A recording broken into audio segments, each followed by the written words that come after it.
I'm the event manager here.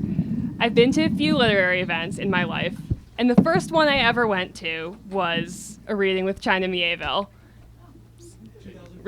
No, because it wasn't here. I was in college. I was a freshman. I was taking a class called Writers on Writing, which is exactly what it sounds like. And the first book we read was The City in the City.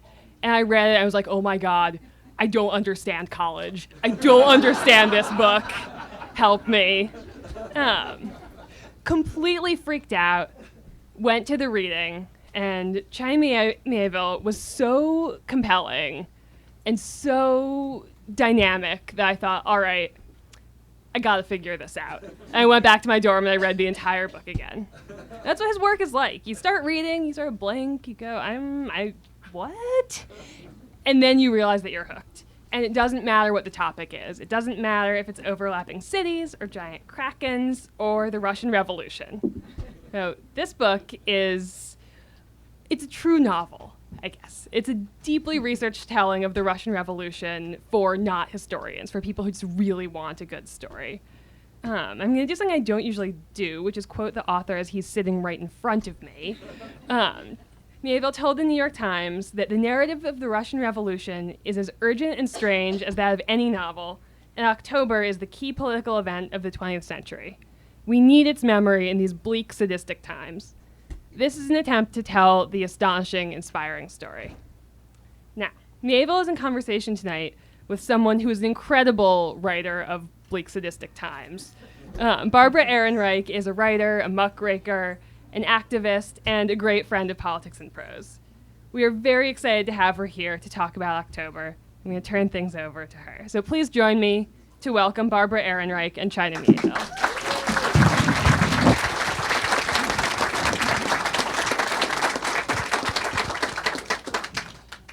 Should I start? Yeah, I'll look down on you from my throne. I'm sorry. I'll stand up so I can look down on him for a minute. No, I have a bad back, and those are torture chairs. I'll just tell you that. So are those impossible torture chairs.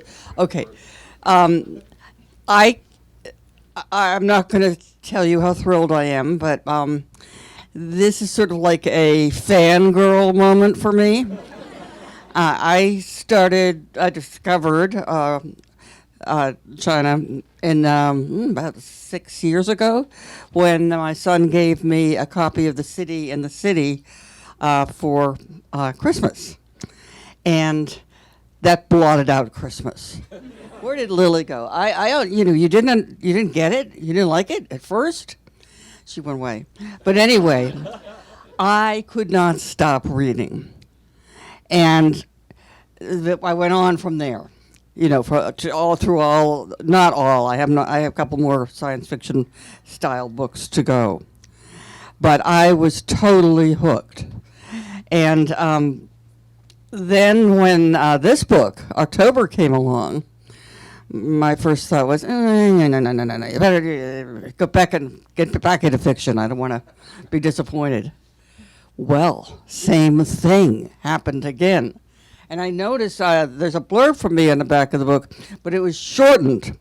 It was censored. Yeah. I didn't do it. Because what I said, I can't remember the exact words or anything, but I said, I read this in a paper copy.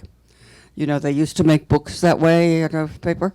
And it was, I think the edges of the pages were burning, were singeing. I can't tell you. And I'm not like a Russian history fan at all. But I thought this was a completely different kind of history. I mean, I'd come across histories which centered on, Trotsky and Lenin and a lot of guys in smoke-filled rooms, or maybe they didn't smoke, I don't know. And this is revolution on the streets. How he did it, without going around and interviewing the revolutionists, I don't know. But you've got a treat coming. That's all I'll say about this book. We're going to do this sort of as a conversation, and if he just starts talking and gets up, that's great, too. We want that. But I did want to start with a question about fiction. Not a question. I want you to talk about it, and I want to provoke you. I think I know you're on my side here. One of the things I hate about contemporary fiction is its fascination with character and character development. I'm sorry, I'm not interested in character. I want action, I want big thoughts, and adventure if possible. And so most contemporary fiction, if you tell me it's about a family or a dynasty or a relationship, I can't go there. So this guy, he represents great fiction to me. And I'm sorry if I'm insulting any of the authors represented in this room full of books, but I don't want your family stories. I don't want any of that. And I don't want to hear about your character development. So you back me up here. Well, are you sitting down? Are you definitely going to sit down? Because Yes, if you're going to stand up, down. I'm going to stand up. Okay, all right. Well, first of all, it's a real honor for me that you're doing this, that Barbara's doing this, and I did want to say that this is a really big deal for me, so thank you. In terms of the questions of fiction, I mean, I suppose to some extent my feeling is that there is a kind of ideology of character development, and at its worst, it kind of am I audible at the back, by the way? Is this working? Okay, cool. At its worst, it manifests in that kind of really trite notion of the sort of the kind of the improvement of the character, and this often dovetails with the idea of in a negative way, people saying, well, I didn't like this book at all because I didn't like the characters, which is such an odd way of reading books to me. It makes no sense at all. I mean, I'm quite happy for characters. I like reading characters, or hopefully writing characters that feel kind of deep and blooded and real. But to me, one of the key things of that is that to a certain extent makes them unknowable. I think one of the great fallacies of fiction is the advice to know your characters. Samuel Delany is very brilliant on this. He writes on this extremely well, which is that we don't know ourselves, let alone our best friends. How can we know imaginary people? So and it's not how psychology works, and so on. So for me, and then at a kind of plot structural level, yes, that kind of then bleeds down into the idea of what makes a story compelling is the kind of the minutiae of the interactions of these relatable characters, and this is a paradigm that interests me not at all. I'd love to make a segue into Russia and the October Revolution, but I'm still slightly jet lagged, so I don't quite have the virtuosity to sort of say, and in a sense, that brings us to October. We'll work on that. Give me a minute. Well, maybe the next question. All right, I'll just, I'd say one of the common character development themes I've seen again and again is the person who is not sufficiently connected to other people and must overcome that and plug into the human community in some humble, touching way. I'm not interested. Not interested at all. I mean, isn't that the storyline very often? Sure. I mean, and a lot of the writers who I find most interesting and compelling, particularly in fiction, like Anna Kavan and J.G. Ballard and Angela Carter, although that might be a controversial version, but I would maintain that. And people like that sort of, particularly in the case of people like Kavan and Ballard, it's as much to do with the representation of people who are fundamentally isolated from other people. And that's what makes it interesting and makes the generative power of the fiction. So I mean, I don't really have anything to add. I completely agree. I think that idea that either that the kind of sort of grown-up version of the Bildungsroman or let alone of the idea of the identificatory character is a kind of fundamental misprision about what is interesting about fiction for me. Mm-hmm. I mean, does one relate to Kafka's characters? If you do, I suggest you're doing it wrong. Absolutely. Okay, everybody got that down. He agreed with my theory of fiction. I want that to And be. in a way, that brings us to October. No, I was just about to kind of change the subject back to that. This is a pretty remarkable book, as I said. In fact, I'm reading it a second time, even though I know how it turns out.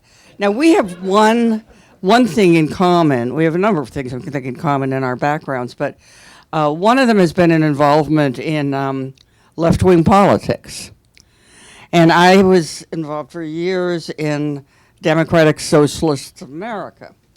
Anybody ever heard of it? Hey, hey. I mean, hey. And I was enough around that interesting mixture of ex-Communist Party members and Trotskyists of all kinds to know that the subject of when things went wrong in the Russian Revolution is something that people will draw guns about, or would at one point, right? I mean, it's all, was it Kronstadt? Was it before that? Was it entirely Lenin? Who was it? So my first question on opening the book was, okay, how's he going to come down on this? But it's not that simple. I think the DSA is growing, actually. I think it's having a really growth moment at the moment, just parenthetically. That's true. More power to them. In terms of this particular book, I mean, on one level, I had an advantage, which is that the remit for this book, the primary idea was to tell a narrative history, of this, the key epochal event of the 20th century, and one hopes beyond, and to focus that quite narrowly on this particular specific year. Which is dovetailed in an almost unbelievable fashion by revolutions, a revolution in February and then a revolution in October. So the primary narrative focus of the book, as you know, is quite narrow in those terms, and to try to kind of tell that in an almost kind of novelistic fashion with the increasing sense of sort of urgency and pace and acceleration of that year. That said, it would be both, I think, disingenuous and unhelpful to avoid these questions, these political questions, these analytical questions. To some extent, that's kind of woven into the fabric of the story, but primarily the place in which I kind of examine that most overtly is in the epilogue, and the epilogue has quite a different tone to the rest of the book and is more, to some extent, elegiac, because unfortunately we know how this turns out. And I had the kind of both the luxury and the frustration of not having the space or the task of really getting into exactly this question: when do we have to start mourning? When do we have to start the grief? Do we start it in 1918, 1921, 1924, 1928? Now, I have my own opinions about that, and I think, broadly speaking, I think things, there are massive problems almost immediately. For me, there's a very fundamental Rubicon in 1924, and then by 1928, essentially the game is up. That is essentially my thinking. But I'm quite happy to have a kind of a conversation about that. But it does create this odd sense of narrative, which is, I didn't assume that anyone reading this book would actually necessarily know how it turns out. Like, part of the idea for the book is for a completely new reader who's just interested and has heard of this thing but doesn't necessarily know much about it. But at the same time, of course, a lot of people who are reading it do know how it turned out. And in a way that creates an odd narrative, because you're telling it almost, I was in a way almost trying to sort of tell it as a sort of thriller, because that's how it reads when you read the primary text. But it's one that's haunted by the future. And there is this kind of shadow of tragedy across the whole thing. Shadow of catastrophe, I should say, rather than tragedy. It's quite an important distinction for me. And I suppose in a way the aim was to both acknowledge that all the way through, but to not dwell on it, so that one could sort of temporarily, through a kind of sleight of hand, inhabit the moment for the chapters February through October, and then acknowledge the catastrophe more overtly afterwards. I think you succeed in that. I really do. In a sense of catastrophe and coming tragedy, is part of what makes the book so haunting and difficult to put down.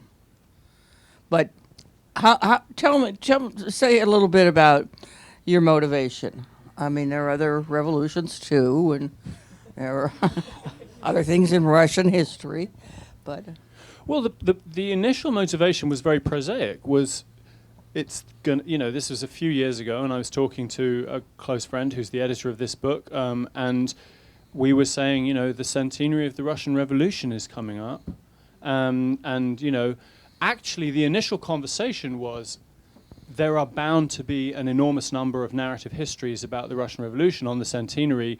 We should totally do one because it's an important story to tell, what with it being the single most important event of the 20th century and beyond, and also that there's this kind of political texture and so on. So we initially thought that we would be jostling in a crowded marketplace. Now, one of the things that's been really fascinating is that is not the case. And in fact, there are very few books. There are various books coming out about aspects of Russian history. There are a few, I don't know about in this country, but certainly in the UK, there are some exhibitions and a couple, people are acknowledging that something happened. But the wave of stories that I was telling, the wave of argument and polemic and narrative has really not occurred, which is peculiar to me. It's not what I was expecting. And to repeat a line I've used before, that there is, on the one hand, this is commercially good news for the book. On the other hand, it bespeaks a terrible culture of forgetting. So perhaps the book's kind of immediate short-term gain is symptomatic of culture's really baleful long-term loss. Mm-hmm.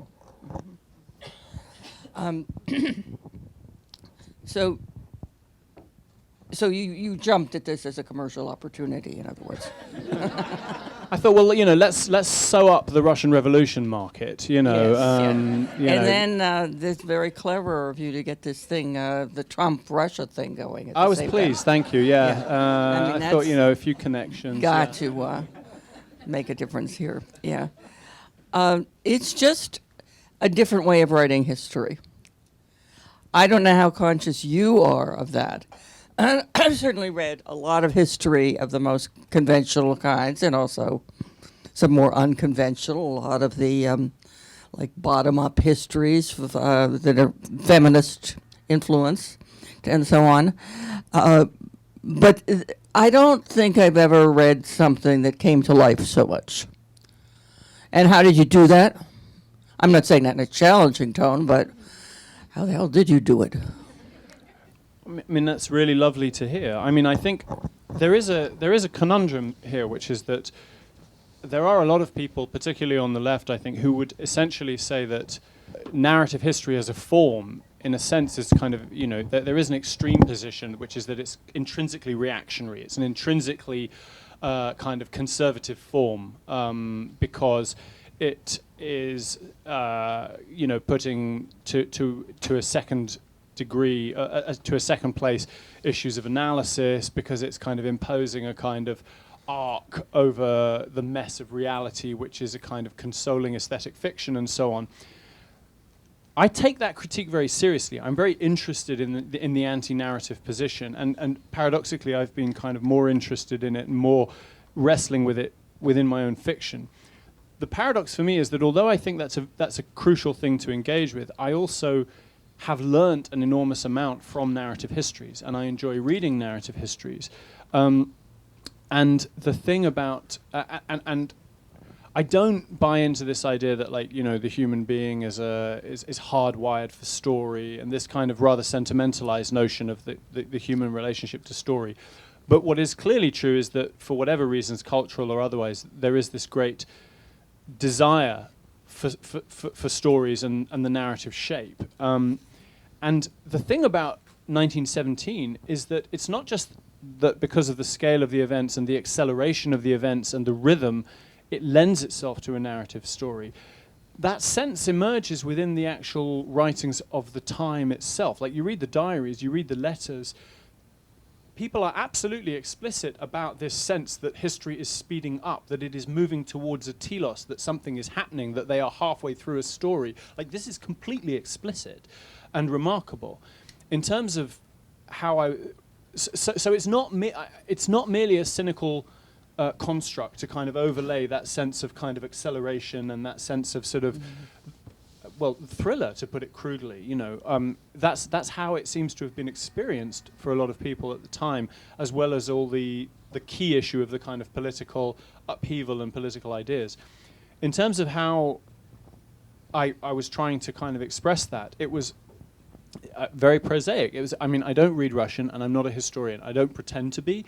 And if this book can do anything, it can, you know, if it succeeds in anything, I hope it is about trying to kind of instrumentalize, if you like, my own non-specialist nature, which is that the way I researched for this book was to read an enormous amount of literature, an enormous amount of secondary literature, an enormous amount of, I mean, all translated, I freely admit, of diaries and letters and so on, and then try to kind of winnow that down and distill it down into this sort of accelerating narrative. And there has been, particularly with the declassification of the archives after 1989, but also recently with more and more translations of grassroots stuff, there is an immense plethora of like, you know, committee minutes and diaries and writings at the sort of at the kind of popular level, as well as the more abstract histories. And so it was just a kind of question. The job was much more one of distillation than creation. The narrative, the rhythms are there, the acceleration is there, that sense of the embedded engagement of people at all levels of society with these incredibly important apocalyptic events. And that's not my term. They talk about this as an apocalypse all the way through. So it was really as simple as just trying to kind of steep myself in this voluminous literature and kind of winnow it down into a shape. For a lot of people, though, that would have meant picking some individuals to focus on. One of my favorite American historians, who is actually a friend, is Adam Hochschild. And you will have heard of him, and I think. But his trick is to take some individuals, and so it becomes all about them and following them, and it works. It's brilliant. You didn't do that. So Lenin is there, Trotsky is there, other superstars are there, but there's also, you know, how did you manage that? Yeah. Not to fall into that, because once you start on an individual, then you're on the track to, you know, character development or something awful like that. Yeah, I mean, I did consider that very early on in the process. I did consider picking someone, and Lenin is the obvious candidate, but there are others as well, and basically telling the story through his or her eyes. And I decided almost immediately not to do that, partly because I didn't want it to turn into the story of one person. I didn't want it to, even by implication of form, to have a sense of hagiography or of special pleading. Also because it was very important to have a kind of what in fiction you would call a third-person omniscient point of view, so that I could, because I didn't want the action to be only in St. Petersburg, for example. It was really crucial that one kind of spiral out and constantly try to remind the reader that there is also key, exciting, explosive things happening in Baku and in Latvia and, you know, across the empire, and in Finland and so on and so forth. So it was essentially a question of a kind of cost-benefit analysis, and the idea was, it was really important to me that there were certain kind of rules. So one of the rules is there is nothing expressed in the book. There is no reported speech, no event, no person, no fleeting description that isn't described somewhere in the literature. That they all, if you read a quote or you read someone is depicted, even if it's in one line, they are in the literature somewhere. It was important to me that it wasn't a scholarly book, because I didn't want it to be off-putting, so there's no footnotes, we don't list the full bibliography, which is a bittersweet thing to me, because I partly want to prove how much I read for this, because it was but I decided not to. So we have a further reading section with some suggestions, but not the full bibliography.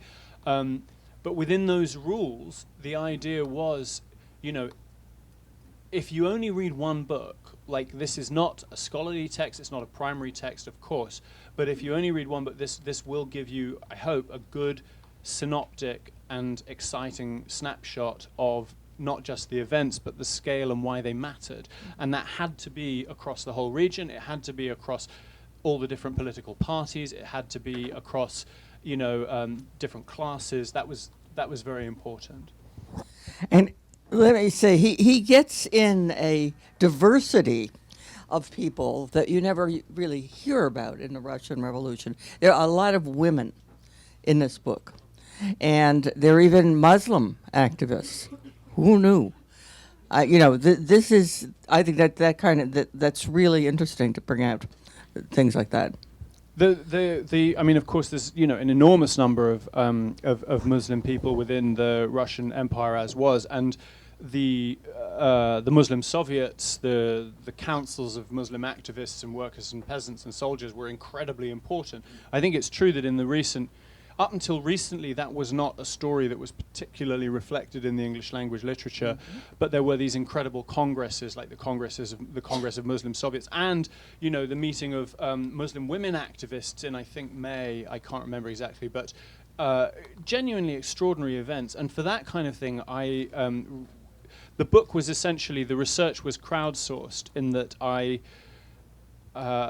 put out the word through like networks of scholars and activists and people, and said, give me your lists of 50 books that you think I have to read. And I'm talking about people who do this professionally, professional historians and so on.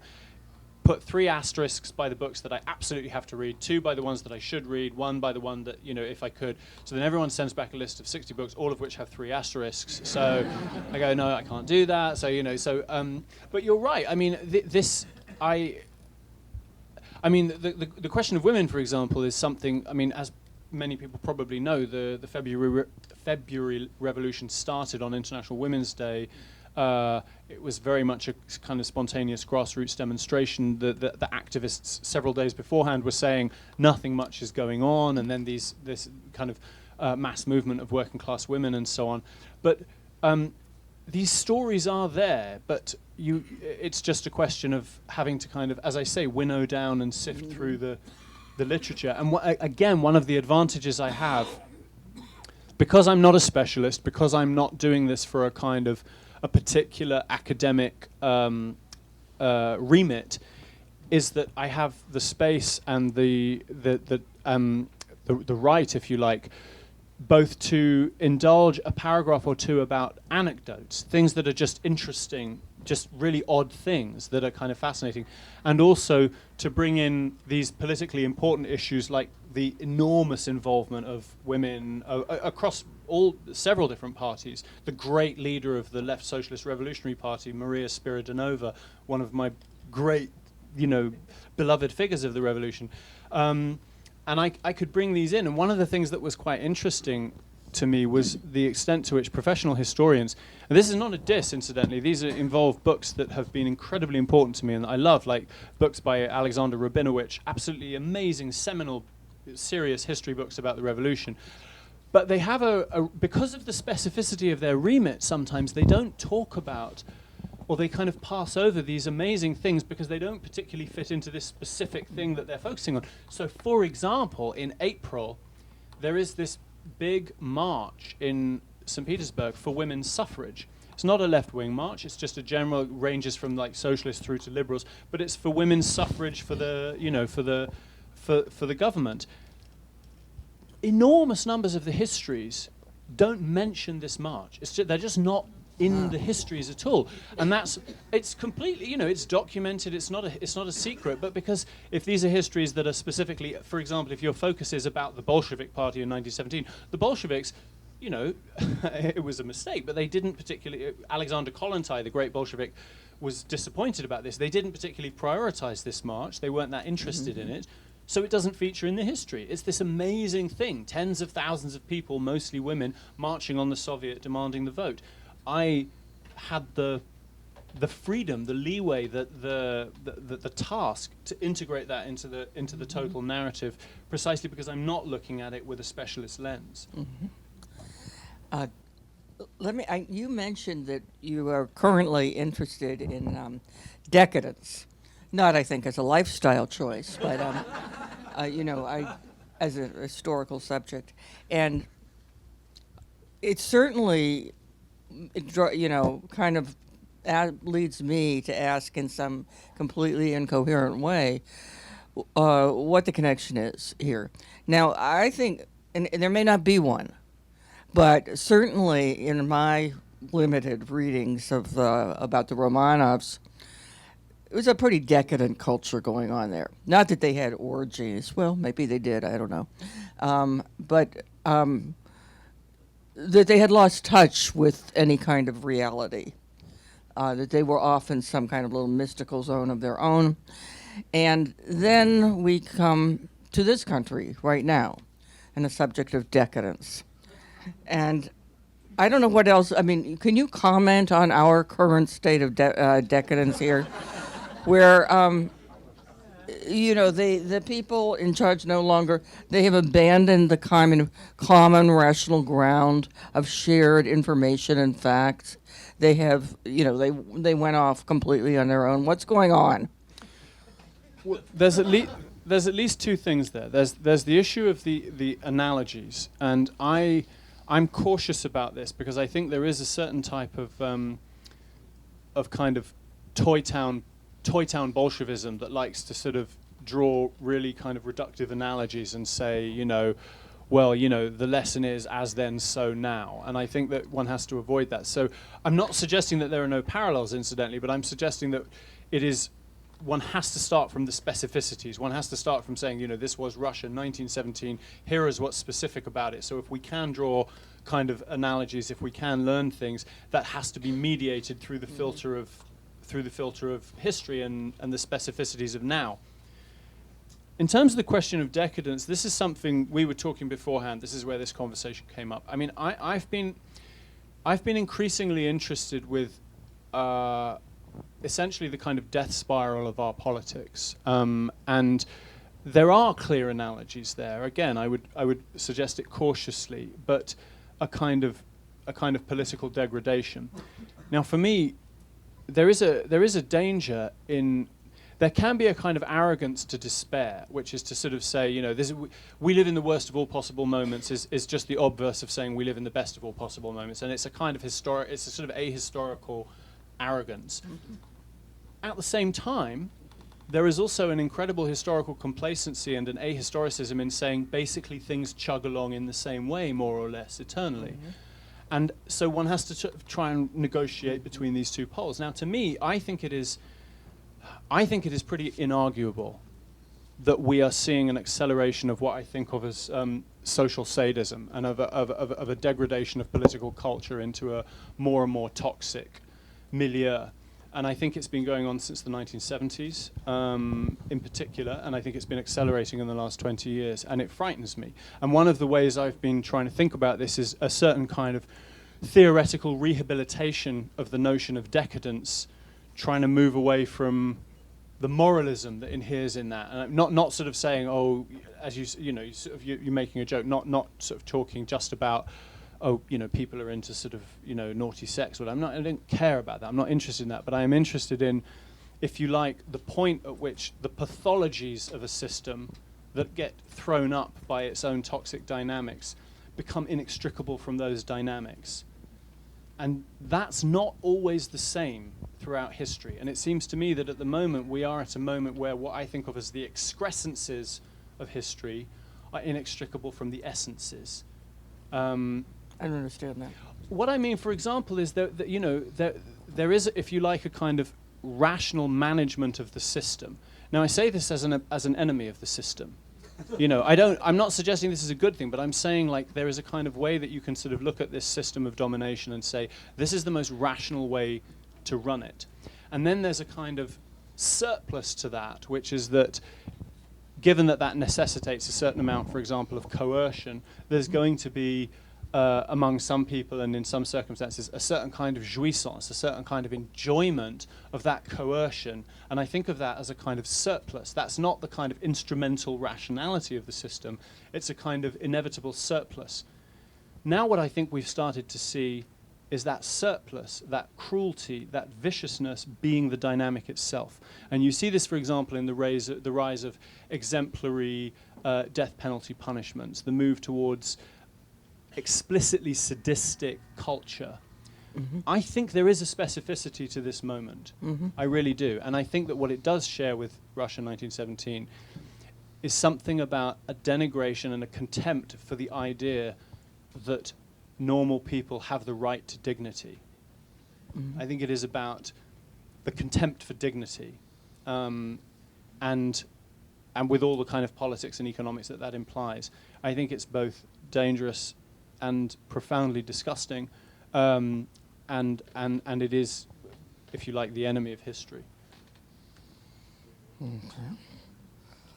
Oh, I'm getting a signal that we should open this up for other people to ask questions now. And just when the subject turns to decadence, don't leave. This is a good part. Thank you very much. You've both convinced me this is a really wonderfully interesting book, and I look forward to reading it. And you've both taught me a lot about writing books in general, both fiction and nonfiction.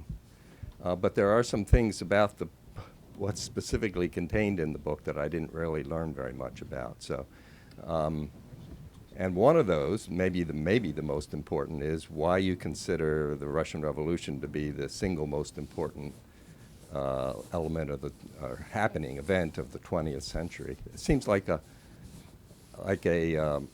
surprising thing, really, given that it occurred in the beginning of the century rather than in the middle or the end. And if it, you would think that it would lead to other things that were, for us today, were even more important. So can you in just a few sentences make the case that it's the most important Sure. thing? I believe you, but I just can't. I didn't learn about that from the presentation. So. I would say there are two ways of answering this. One is, if you like, this is chimerical, but if you like, objectively, in scare quotes, irrespective of your position on it, irrespective of the way you relate to it, the Russian Revolution and what came after became profoundly definitional, not just to kind of vast swathes of culture and the avant-garde, not just a kind of inspiration to entire kind of cultural movements, but literally the very state system that we live in, the state system that followed through into, like if you think about Wilson's 14 points, for example, perfectly explicitly, and on all the things that followed, all the way up through into decolonization and the struggles for independence and so on, explicitly an attempt to head off at the past the fact that before him, Lenin and the Bolsheviks are talking about the self-determination of nations, and this is a kind of, sowing the seeds for the sort of the destruction of the empires and so on. So very, very literally, the fabric of the geopolitical world we live in is defined by this event in an incredibly direct way. Now, I, of course, think that there's more to it than that, which is that at the level of politics and inspiration, what you have in 1917 is not merely a revolution, although it is that. But it is also, it's the first attempt at a socialist revolution in history. It's the first socialist revolution in history. It is a revolution against and beyond capital. Now, as I said before, we can argue about when to start mourning. We can argue about when that fails. But there is something, and again, this is not just me. You read the letters at the time.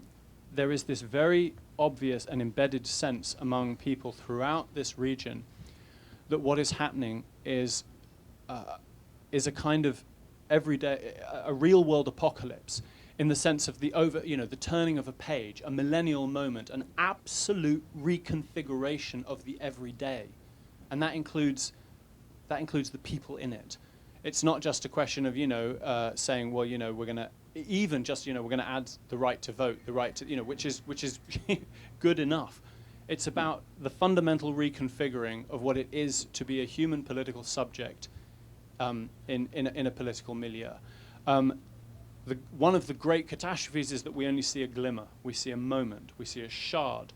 But the scale of that potential alterity, the scale of that potential difference is, I think, an ongoing a glimmer of revelation, a kind of epiphany, and that's why I see it as an inspiration. And that's why it has maintained, I think, a thread such that anyone who is active today, anyone who has any sense of wanting a better world, is living within that shadow. Thank you. Thanks.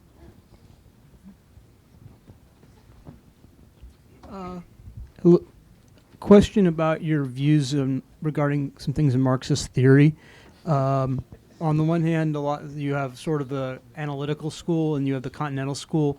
Do you lean either way? And part two of my question is, do you have any feelings as to whether you feel Marxism is more normative or scientific or both? Okay. Well, I'm going to bring this back to October. There is one of my favorite figures in October is Anatol Lunacharsky. Lunacharsky,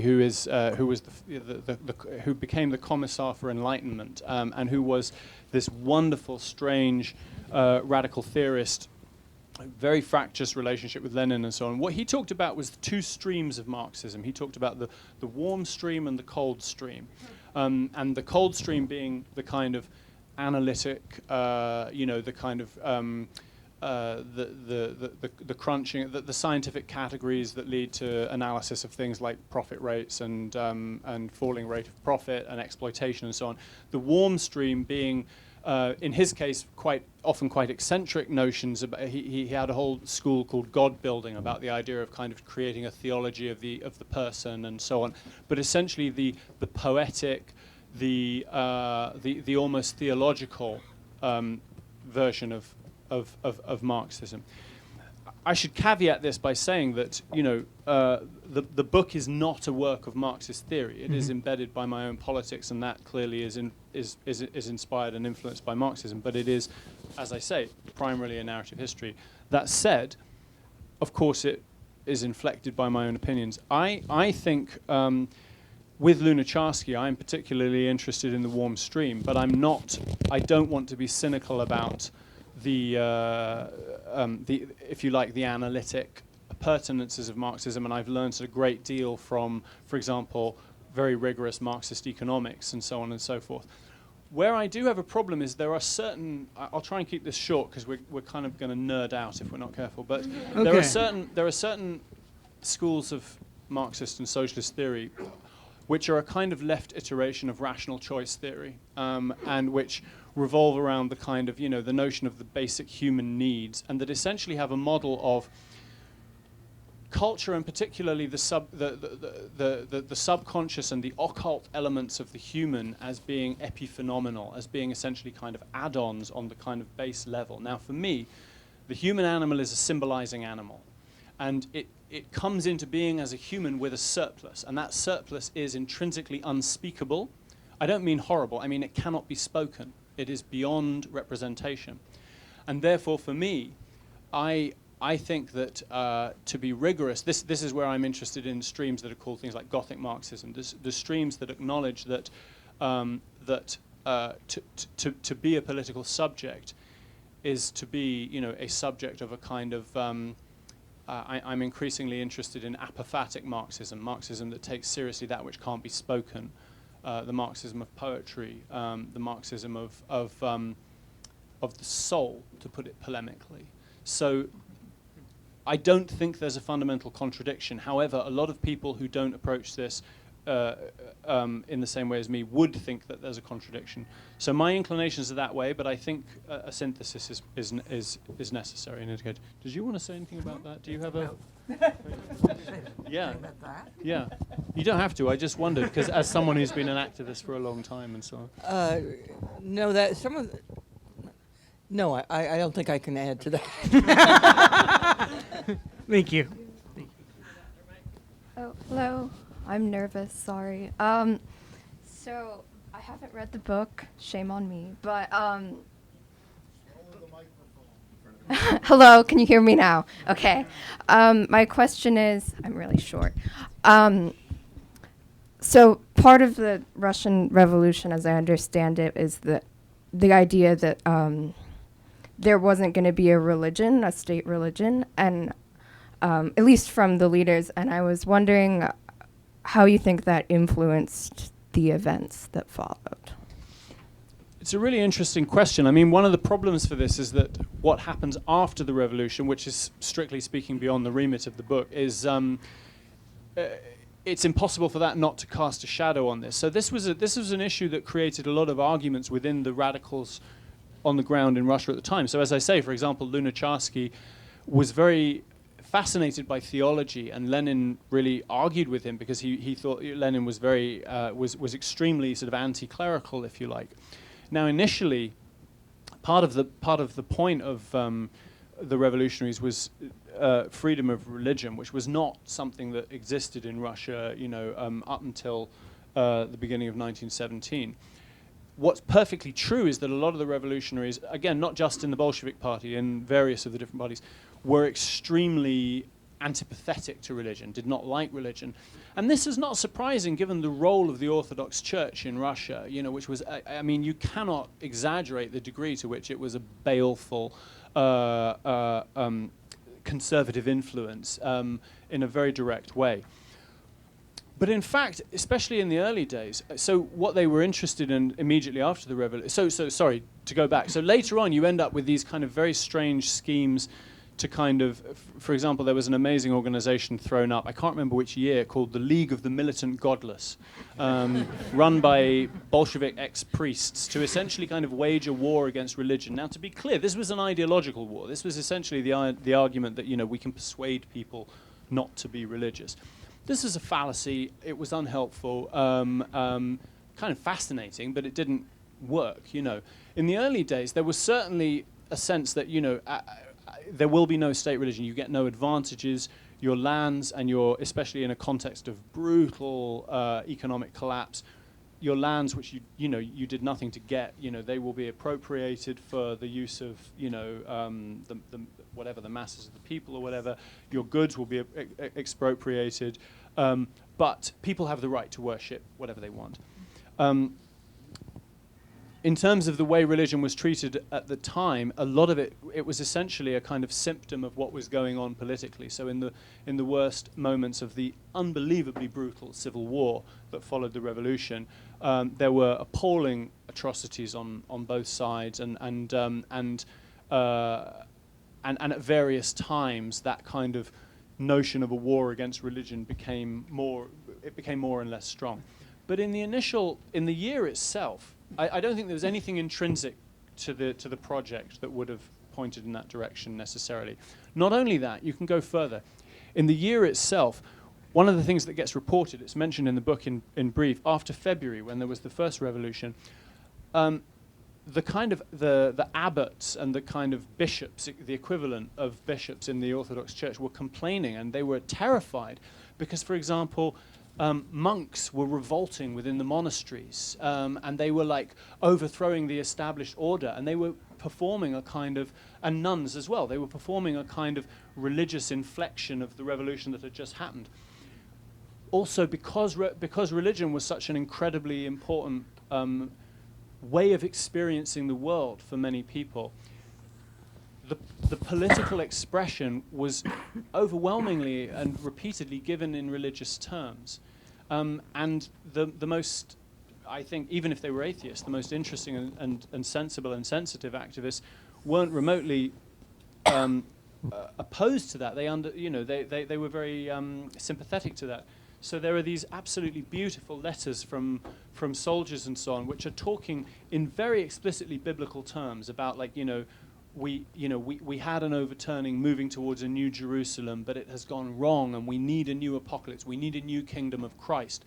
So in fact, in the moment, for me, one of the things that interests me a great deal about religion is that it is, I think, inextricably related to a certain type of apocalyptic theology, that they're both expressions of a similar overwhelming urge towards renewal. So I suppose the short version would be, yes, there were a lot of specific things that went in kind of dramatic and often questionable directions, but in fact I think the kind of blood relation between the revolution and a certain approach to religion was much more more to do with almost like cousins. One problematic addition to that, one sad addition to that, was that wasn't restricted to the radicals. You also have on the other side religious expression of the most extreme and brutal, vicious conservatism. So, for example, there was a religious sect called the Ioanniti, who were essentially religious fascists, for whom attacks and murders of Jews became a kind of orthodox religious rite. It almost became a kind of ecstatic ritual. It became a kind of religious act. So religion saturated the everyday, and it was a way of expressing political opinions on all sides. Does that in any way get at what you're... Yes, thanks. Thank you. No, keep talking. I can always keep talking. Hi, China, Miss Ehrenreich. Nice to see you both. I have to first briefly geek out a little bit on you here because I saw you at this very same store 13 years ago after Iron Council was released.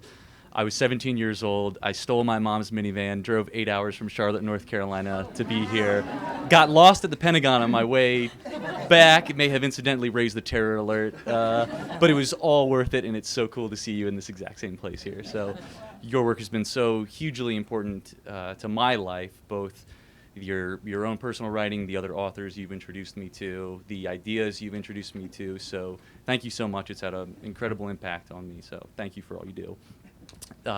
So many questions I could throw out, but if I had to parse out the ones I really want to offer, I would say I saw so much of your early work through the prism of deconstructing the fantasy and science fiction genres in this very anti-Tolkien-esque manner. And you explicitly wrote these manifestos about how that was a goal of yours at the time. So I'm curious, you've grown so much as a writer since that point. Is there an operating manifesto for your work right now as far as what you'd like to achieve with it? And then the more mundane question I'll also sneak in there is, because your work is so cinematic to me, when are we finally going to see a visual representation of it on the screen? Perdido, come on. Thank you. Well, thank you for that lovely introduction. That's very moving. I can answer the second question first easily. In February. The city Next? No, next February. The City and the City is coming to BBC. Yes. Well, don't clap yet. None of us have seen it. It might be terrible. It's going to be awesome. But let's all do this, eh? You know. Do you have a cameo? We're in discussions about cameo. But I've worked with the scriptwriter, and I really like his work. Tony Grissoni, wonderful scriptwriter. I like the director very much. So I'm hopeful that will go well. I'm available too, FYI. Okay.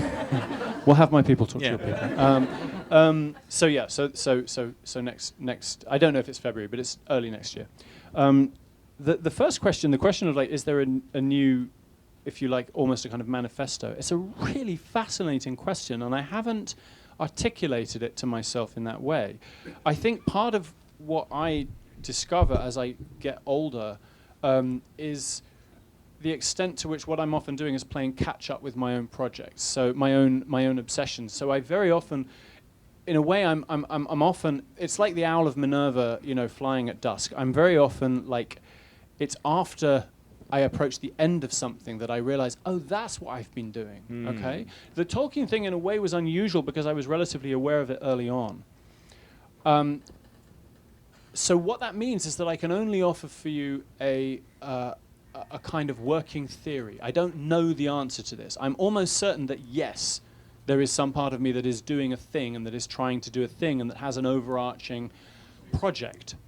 But I'm still groping towards what it is. Now, what I think it is, and I'm increasingly thinking it is a growing, I've mentioned it already, is a growing fascination with apophasis. And apophasis, apophatic theology, for those who don't know, is essentially the theology that is predicated on saying what God is not, the expression of that which cannot be spoken. So there's, positive theology says God is good, God is kind, God is love. Negative theology says God is not big, God is not small, God is not human, God is not human. It's always the negatives, and it's about the limits of language. And this, to me, dovetails with this notion of the surplus beyond language.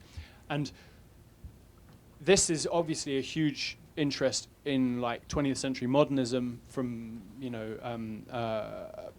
well, obviously Beckett, but lots and lots of writers. And I am and also I would say in visual art in a kind of different iteration, because it doesn't explicitly often use words. So I think the creations of Lee Bontekoe are a kind of artistic visual expression of this. Bontekoe? Yeah, I think it's Bontecoou. So what I think I'm thinking about is the limits of language, and trying to use language in a way that has fidelity to what language can't do, and to the always already failing attempt to express that which cannot be expressed. That makes sense to me, both in context of embassy town, city in the city, and yeah, your work is always Right. hovered around the language itself and its limits. So, And I think this, I'm for with me, you there. this census taker is very important in this issue. But anyway, that's my working theory. I like it so far. Keep working. Thank you, John. We're going to take 3 more questions, 1 over there, 2 over here. Hi, China. I don't think we've run into each other at any cons. I'd really hope to, so we can sit around over some drinks and have a long conversation. But I wanted to follow up on what the young woman before me was saying. And as you were talking, it crystallized in me exactly how similar the Russian Revolution was to the French Revolution, especially against the religious who held so much property and held so much control over the peasants. The reaction was very similar. Yes, but I mean, let's be clear. I don't disagree at all. But like, they were not the primary opponent of the radicals. I mean, they were certainly an opponent, but they were not the primary opponents. In a sense, they were a kind of the Orthodox Church was an extremely powerful and extremely conservative adjunct to the sclerotic state of Tsarism in January. And then after February, when you have the revolution that overthrows Tsarism, you have a very peculiar moment when that peg has gone. The Orthodox Church still has an enormous amount of power, but it's rapidly, it's very discombobulated. And that's why you see these kind of insurgencies from within and so on. And there were always radical priests in Russia, you know. But yes, at an institutional level, it was absolutely a pillar of reaction. And not just reaction in the sense of, like, you know, everyone in their place, you know, that kind of conservative notion of, you know, there's someone at the top, there's someone at the bottom. But in the sense of, like, you know, as I say about the Ioannity, but bringing in, you know, the Orthodox bishops and so on. I mean, we're talking about essentially legitimating pogroms. We're talking about legitimating mass murder, particularly of Jews, but not only of Jews. You know, so yes, it was absolutely one of the key enemies. Thank you. Hi, thank you so much for coming. I feel like we live in kind of an era of triumph of the nerd, in which sci-fi and fantasy is pretty much the most popular thing out there, from television to film to novels. It doesn't feel very subversive, though. I feel like it misses some of the qualities of prior movements. Well, how do you feel about sort of the current wave of sci-fi fantasy, and what kind of role do you feel like your literature plays in that sort of sphere, or would it, if you could? I can't answer the second question about, you know, what role does my... I mean, A, because I really don't know, B, because I suspect not very much. But in terms of the first question, how do I feel about the triumph of the nerds? Deeply conflicted. I mean, I think you're right, you know, that science fiction and fantasy and so on have become a kind of absolutely default cultural vernacular. And on one level, that kind of battle that we were talking about earlier between kind of, you know, heavy scare quotes, high literature versus genre literature, has been decisively won by the geeks. And, you know, it's every film, I mean, look at Netflix, look at Amazon Prime, look at the multiplexes, look at everything. So yes, on the one hand, I like the fact that there is a much more openness to non-realist literary and cultural forms.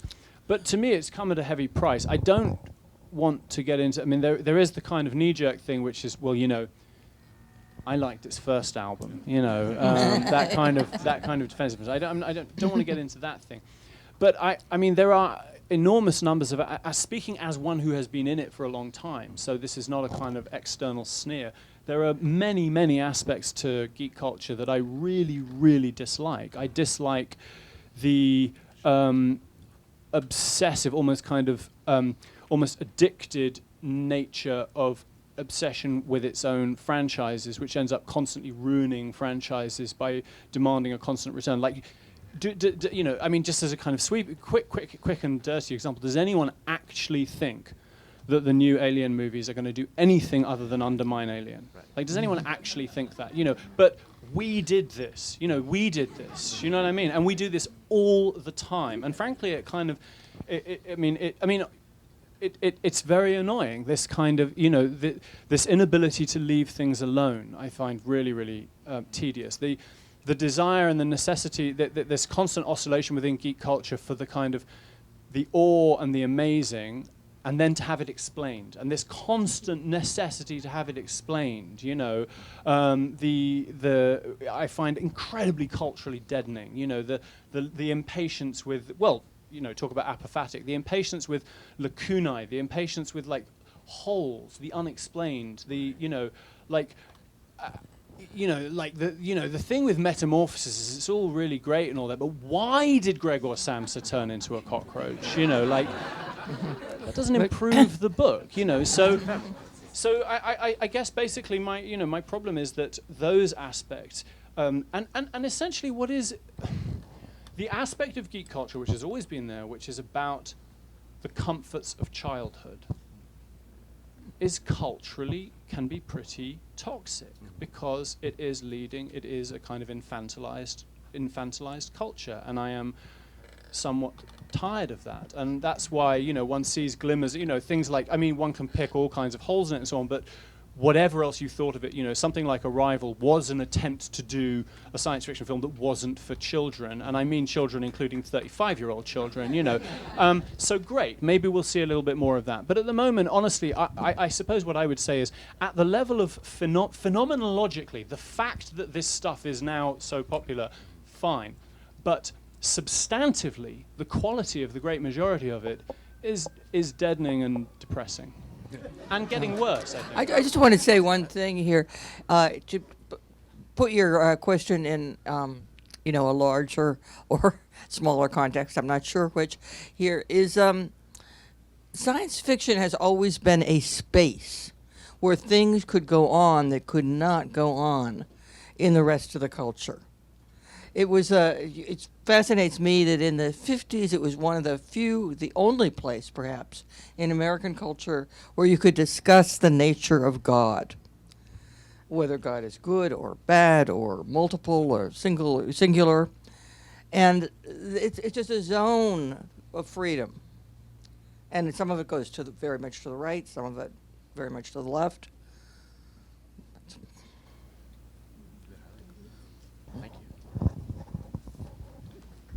So this is probably the worst question of the night, so I'll just say that in advance.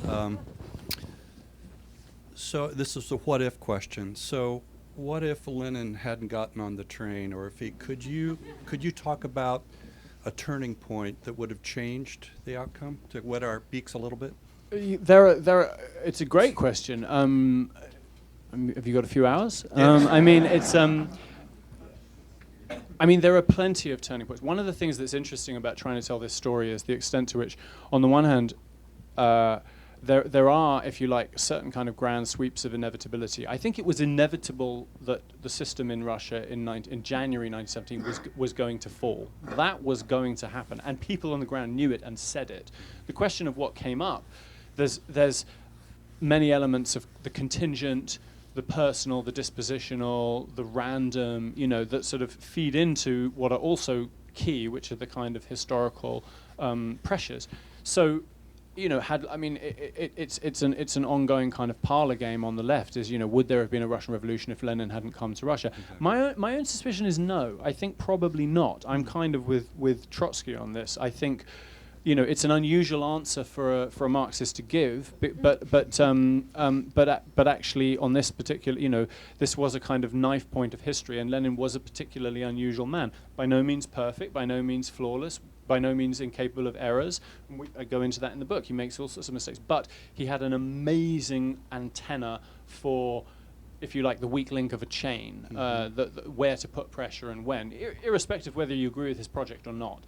But that's not the only one. I mean, where this becomes a heartbreaking question is when you start thinking about what happened afterwards. Where are the turning points in which October 1917 did not turn into Stalinism circa 1927, 1929? And for me, I would say there's a couple of key ones. On the night of October the 25th itself, October 25th, 26th, the night of the revolution itself, various non-Bolshevik leftists, for people who know the history, Martov and his left Mensheviks walked out of the Congress, something which many of their members, Sukhanov most famously, regretted for the rest of their lives, because a motion had been passed earlier to have a solely Bolshevik revolutionary government. So you could have had, there was a moment at which a kind of pluralist but revolutionary left government was not only a theoretical possibility, it had been agreed. It had been voted on and unanimously agreed. And then for various reasons, you can say it never could have worked. That's a totally reasonable debate. But the fact is, it is a debate. It's not a given.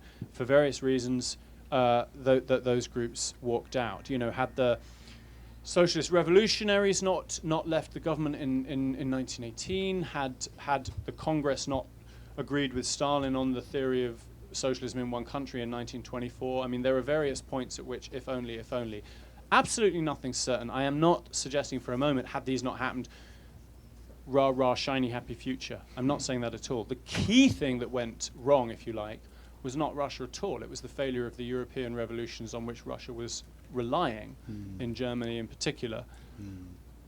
But I do think that if those things had gone differently, we might have been looking at a better now, let's put it that way. So there are several. Thank you. Okay. Thank you, guys. Thank you. Thanks for having us. Thank you so much.